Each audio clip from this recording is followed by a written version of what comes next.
Hi friends, welcome to Thiraithamizhan reviews. இன்னைக்கு வீடியோவில் எந்த மூவியை பற்றி பார்க்க போகிறோன்னா, ரீசெண்டாக தேட்டரில் ரிலீஸ் ஆன சிறை படத்தை பற்றி தான் இன்னைக்கு மூவி ரிவ்யூவில் பார்க்க போகிறோம். இந்த படத்தில் விக்ரம் பிரபு, ஆகாஷ் குமார் மற்றும் பலர் நடிச்சிருக்காங்க. வாங்க படத்துக்குள்ளே போகலாம். இந்த படத்தோட கதை என்னன்னா, ஹீரோ விக்ரம் பிரபு வந்துட்டு போலீஸில் ஹெட் கான்ஸ்டபிளாக இருக்காரு. அவருக்கு வேலையே என்னன்னா, சிறை தண்டனை வாங்குற கைதிகளை எஸ்கார்ட் பண்ணி அவங்கள பத்திரமா கோர்ட்டுக்கு கூட்டுக்கு போயிட்டு திருப்பி ஜெயிலே கொண்டு வந்து விடுறது தான் அவர் வேலையே. அதை தான் அவர் போலீஸ் ஜாயின் பண்ணதுலேருந்து செஞ்சிட்டு இருக்காரு. அப்படி ஒரு நாள் இவர் ஒரு கைதியை எஸ்கார்ட் பண்ணி கூட்டிகிட்டு போகும்போது போகிற வழியில் ஒரு 4-5 பேர் வந்து இவர் மேலே மிளகா அந்த தண்ணியை அடித்து அந்த கைதியை கூட்டிகிட்டு போக ட்ரை பண்ணுறாங்க. அப்படி ட்ரை பண்ணும்போது இவர் என்ன பண்ணுறாருன்னா, இவர் கையில் இருக்க துப்பாக்கி எடுத்து சுட்டு கொன்னுப்படுறாரு. அதில் வந்து இவர் மேலே என்கொயரி போட்டுறாங்க. அதுக்கப்புறமா விக்ரம் பிரபுக்கு வந்து ஒய்ஃபாக ஒருத்தவங்க நடிச்சிருக்காங்க.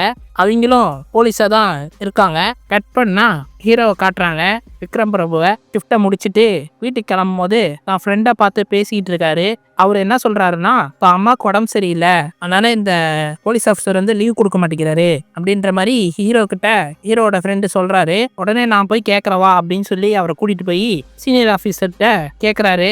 அவர் என்ன சொல்கிறாருன்னா, அவன் லீவ் போட்டோம், ஆனால் அதுக்கு முன்னாடி ஒரு எஸ்கார்ட் வேலையை பார்த்துட்டு போட்டோம் அப்படின்ற மாதிரி அவர் சொல்கிறாரு. அதுக்கு ஹீரோ இருந்துட்டு தட்டி கேட்குறாரு, அவன் அம்மாவுக்கு உடம்பு சரியில்லைன்னு சொல்கிறான், நீங்கள் ஏன் இப்படி அசால்ட்டாக பேசுகிறீங்க, அவனுக்கு லீவ் போட்டு அனுப்பிச்சி விடுங்க அப்படின்னு சொல்கிறாரு. அதுக்கப்புறம் இந்த சீனியர் போலீஸ்காரர் என்ன சொல்கிறாருன்னா, நீ வேணா அவன் வேலையை பாரு, எஸ்கார்ட் வேலையை, அவனை வேணா நான் லீவ் போட்டு அமுச்சு விட்றேன் அப்படின்ற மாதிரி சொல்லுவார். இவரும் அதுக்கு ஓகே சொல்லி தான் ஃப்ரெண்டுக்கு லீவ் வாங்கி கொடுத்து, நீ போய் அம்மாவை பாரு, நான் அவன் வேலையை பார்க்குறேன் அப்படின்னு சொல்லிட்டு அமுச்சு வச்சிடுறாரு. கூட வந்து 2 போலீஸையும் கூட சேர்த்திக்கிறாரு. அவங்களும் விருப்பப்பட்டு இவர் கூட வராங்க. அதுக்கப்புறமா அங்கதான் நமக்கு ஆகாஷ் குமாரை காட்டுறாங்க, படத்தோட இன்னொரு ஹீரோவை. இவரை தான் விக்ரம் பிரபு வந்து எஸ்கார்ட் பண்ணி கோர்ட்டுக்கு கூட்டிகிட்டு போயிட்டு திருப்பி கொண்டு வந்து ஜெயிலே விடணும். அப்படி கூட்டிகிட்டு போகும்போது கூட வந்த போலீஸ்காரங்களாம் கொஞ்சம் அசால்ட்டாக இருக்க மாதிரி இருக்கும். இவருக்கு செம காண்டு வரும் விக்ரம் பிரபுக்கு. ஏடா இப்படி எஸ்கார்டுக்கு வந்துட்டு இப்படி எல்லாம் பண்ணிட்டு இருக்கீங்க அப்படின்ற மாதிரி பேசுவார். அதுக்கப்புறம் அந்த பையன் ஒரு சில இடங்கள்ல தப்பிச்சு போலாங்கிற மாதிரி நமக்கு காட்டுவாங்க. ஆனால் அந்த பையன் தப்பிச்சு போக மாட்டான். அதுக்குள்ள விக்ரம் பிரபு ஒரு சில இடங்கள்ல வந்து மிரட்டி உட்கார வச்சிருவாரு.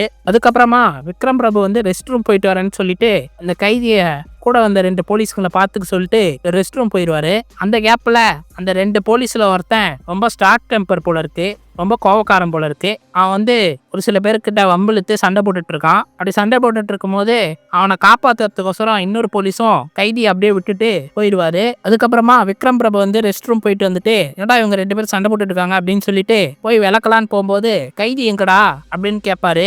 அப்பதான் இவங்களுக்கே நினைப்பு வரும். அப்புறம் பஸ்ஸை போய் பார்க்கலான்னு போவாங்க. பஸ்ஸும் கிளம்பி போயிடும். அதுக்கப்புறமா விக்ரம் பிரபு கேட்பாரு, எங்கடா கன்னு அப்படின்னு கேட்பாரு. கன்னும் பஸ்ல தான் இருந்துச்சு அப்படின்ற மாதிரி 2 போலீஸும் சொல்லுவாங்க. சொன்ன உடனே அவருக்கு தூக்கி வாரி போடும். உடனே வேற ஒரு பஸ்ஸை பிடிச்சி அந்த பஸ்ஸை ஓவர்டேக் பண்ணி உள்ள இருக்கானான்னு போய் செக் பண்ணி பார்த்தா ஆளை காணும். அதுக்கப்புறம் இவங்களுக்கு என்ன பண்றதுன்னே தெரியல. அதுக்கப்புறம் விக்ரம் பிரபு வந்து போலீஸ்கார ஃப்ரெண்டுக்கு ஃபோன் பண்ணி பேசுறாரு. அவர் என்ன சொல்றாருன்னா, போய் போலீஸ் ஸ்டேஷன்ல கம்ப்ளைண்ட் கொடு அப்படின்னு சொல்லி சொல்றாரு. இவரும் போலீஸ் ஸ்டேஷன் போய் கம்ப்ளைண்ட் கொடுக்கலான்னு போறாரு. அங்க பார்த்தா இந்த கைதி உக்காந்துட்டு இருப்பான். அதுக்கப்புறம் அந்த போலீஸ் வந்துட்டு இவங்க கூட பேசி அமுச்சு வைப்பாரு. அதுக்கப்புறமா தான் ஹீரோக்கு வந்துட்டு கைதி மேல ஒரு நம்பிக்கை வரும். அந்த கைதி வந்து என்ன சொல்லியிருப்பானா, நான் வந்து கோர்ட்டுக்கு போகும்போது எனக்கு கொஞ்சம் விலங்க மட்டும் கழட்டி விட்டுருங்க, என்னை பார்க்க ஒரு பொண்ணு வரும் அப்படின்ற மாதிரி பஸ்ஸில் போகும்போது சொல்லியிருப்பான். அதை மனசில் வச்சுட்டு இவர் கேள்வி கேட்பாரு, ஏன்டா இந்த கொலையை பண்ண, என்ன காரணம் அப்படின்னு கேட்கும் போது அவர் ஃப்ளாஷ்பேக்கை சொல்லுவார். எனக்கு யாருமே இல்லை சார், இந்த பொண்ணு மட்டும்தான். எங்கள் அம்மாவையும் இந்த பொண்ணோட அப்பா அடிச்சு கொண்டுட்டாரு, அதனால தான் அந்த பொண்ணோட அப்பாவை நான் கொல்ல வேண்டியதாக போயிடுச்சு, அது தெரியாம தான் நடந்துச்சு, நானே போய் தான் சரண்டர் ஆனேன் அப்படின்ற மாதிரி ஃப்ளாஷ்பேக்கை சொல்லுவார். சங்கடமாயிரும். ஆனாலும் கைதியை நம்ப மாட்டார். ஏன்னா இவருக்கு முன்னாடியே ஒரு சில அனுபவங்கள்னால இவர் அவ்வளோ சீக்கிரம் நம்ப மாட்டார். அதுக்கப்புறம் இவர் ஒய்ஃபுக்கு கால் பண்ணி, இந்த மாதிரி 5 வருஷமா ஒரு பொண்ணு டெய்லியும் கோர்ட்டுக்கு வந்து பார்க்குது, என்னால் நம்பவே முடியல, நாளைக்கு அந்த பொண்ணு வந்துச்சுன்னா இவனை அவங்க கூட பேச வைக்கிறேன் அப்படின்ற மாதிரிலாம் சொல்லிட்டு இருக்காரு. அதுக்கப்புறம் அவங்க ஒய்ஃப் இருந்துட்டு, அந்த பொண்ணு வந்தால் எனக்கிட்ட ஃபோனை கூட நானும் பேசுகிறேன் அப்படின்ற மாதிரி சொல்கிறாங்க. அடுத்த நாள் வந்து இவரும் இந்த கைதியும் கோர்ட்டுக்கு போகிறாங்க. சொல்லி வச்ச மாதிரி அந்த பொண்ணு வந்துடுது. ஆனால் கொஞ்சம் லேட்டாக வந்துடுது, ஆனால் வந்துடுது. அதுக்கப்புறம் 2 பேரும் பேசுகிறாங்க. அதுக்கப்புறம் ஹீரோ இருந்துட்டு ஒரு ஐடியா சொல்கிறாரு. என்ன ஐடியானா, 5 வருஷமா நீ வந்து கோர்ட்டுக்கும் இதுக்கும் வந்துட்டு இருக்க, ஏதாவது வாயை திறந்து பேசு, கொலையில் ஏதோ ஒரு தண்டனை கொடுத்து என்னை சீக்கிரம் ரிலீஸ் பண்ணுங்க அப்படிங்கிற மாதிரி சொல்லு, அப்போ தான் நீ சீக்கிரம் வெளியே வர முடியும், இல்லைன்னா இப்படியே தான் போயிட்டு வந்துட்டு இருக்கணும், ஏதாவது பேசு அப்படின்ற மாதிரி சொல்றாரு. அதுக்கப்புறம் இவங்களும் பேசி ப்ரிப்பேர் பண்றாங்க. அதுக்குள்ள ஜட்ஜி இருந்துட்டு நேரடியா பாக்குறாங்கிற மாதிரி சொல்லிடுவாரு. நேரடியா பார்க்கும்போது போலீஸை மட்டும் தான் உள்ள விடுவாங்க, கைதியெல்லாம் உள்ள விட மாட்டாங்க. அதனால விக்ரம் பிரபு ஐடியா பண்றாரு, நீங்க 2 பேரும் ஜட்ஜி கிட்ட போய் பேசுங்க, இந்த மாதிரி 5 வருஷமா வந்துட்டு இருக்கேன், தெரியாம இந்த கொலையை பண்ணிட்டேன், எனக்கு ஏதாவது தண்டனை கொடுத்து சீக்கிரம் ரிலீஸ் பண்ணிடுங்க அப்படின்ற மாதிரி சொல்றாங்க. அதுக்கு வந்துட்டு இந்த வக்கீலும் அடுத்த ஏரிங்லேயே உன்னை ரிலீஸ் பண்ணிடுறேன், நீ நிம்மதியா போ அப்படின்னு சொல்லி அமுச்சு வைக்கிறாங்க.